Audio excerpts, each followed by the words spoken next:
Okay, so here's this week's portfolio. First thing to note is the Morningstar style box here. We have 98% of the portfolios in large cap stocks. 2% are medium-sized companies.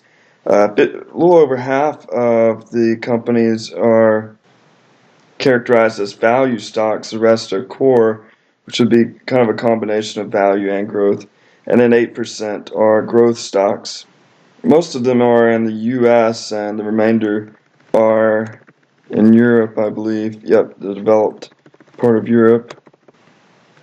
So we're continuing on somewhat with our risk-off stance, where we have not very much of our percentage of our portfolios in cyclical sectors, whereas the S&P 500, a third of it is cyclical sectors, mostly in the financial services and consumer cyclical.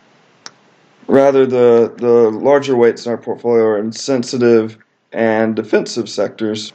And the three largest components of our portfolios is the energy, technology, and healthcare sectors, which together make up 65% of the portfolio. So when we're comparing to S&P 500's composition, we can see that we're way overweight on energy than the S&P 500 is, and also way overweight on healthcare companies. And the rest of the sectors are either in line or we're underweight on those compared to the S&P 500.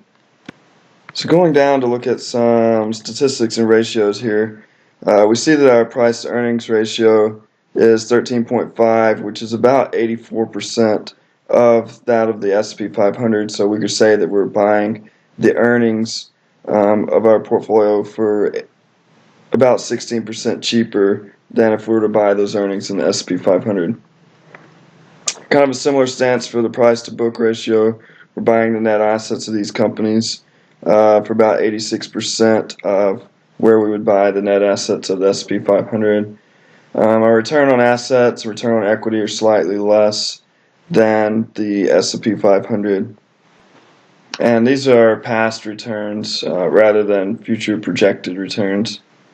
And look over here, our projected 5-year earnings growth is about 9.62%, and that's about 89% of that of the S&P 500, and that's characteristic of value company, or the way ours is structured. Since we have value companies, we aren't expecting as much growth, which would be characterized by growth companies.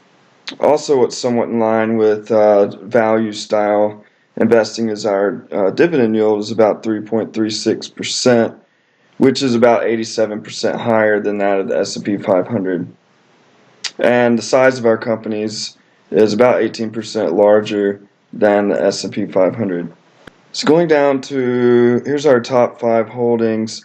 At almost 11%, we have General Mills, CVS at 10%, then Total at almost 10%, Intel, and Exxon.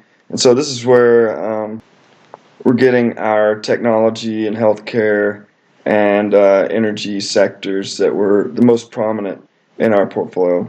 And it's interesting, our top holding is General Mills, which is a consumer staple, which falls in line with our more defensive approach tilt for the time being.